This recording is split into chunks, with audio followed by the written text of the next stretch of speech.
ও মা সাড্ডো ভাত দেওসিন মা কইতাছে তোর পেট বানি ভাঙ্গা পড়তেছে একটানা বাস্তি বাস্তি পাল্লারি তোর ওরে দিতেছি তুই নিয়া নিয়া খা সামনেই দিছে গোস্তর পাল্লা গোস্ত দেহেই তো আমি বেউস হয়ে গেছি গা ডাক্তার কইছে গোস্ত কম খাওয়ার নেগা তাও গোস্ত দেখলি মাথা ঠিক থাকে না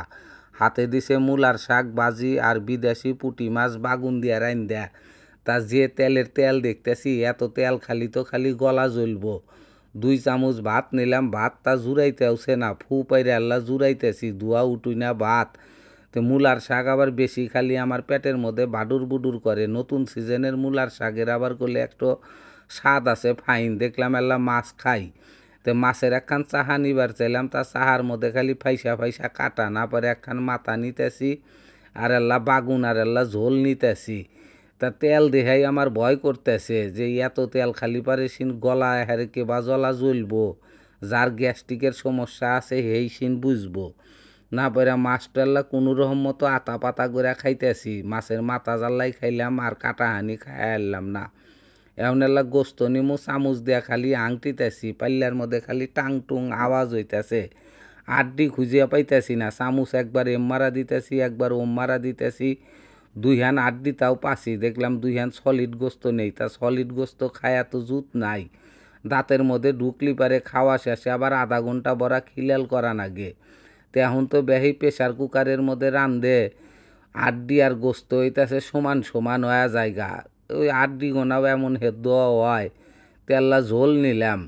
তে গরম ভাতের হাতে যদি আল্লাহ গরম গোস্তর ঝোল হয় তাহলে কিন্তু ফাইন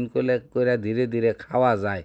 বউ কইতাছে এই দুপুরে 1টা বাজে আপনার কোনে কাম আছে যে এত তাড়াতাড়ি খাওয়া নাকবে আল্লাহ ধীরে সুস্থে খায় আরেন না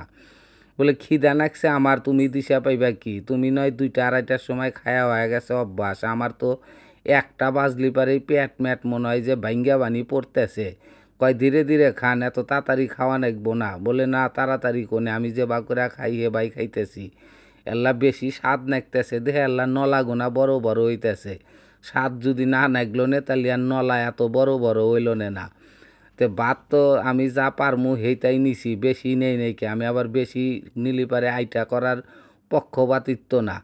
তে খাওয়া শেষে যদি একখান গোস্ত যদি শেষে না চাবান যায় তাহলে করলে মনে হয় না যে গোস্ত খাওয়া হয়েছে তে শেষে মেশে যখন একটু আড্ডি খাইবেন ধীরে ধীরে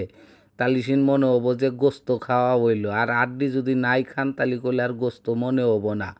আমি আবার খাওয়ার সময় কোনো কিছু আইটা করি না যা পারি তাই খাই জাগরে এই ভিডিওটা ভালো লাগে অবশ্যই লাইক কমেন্ট শেয়ার করে পাশে থাকবেন ধন্যবাদ।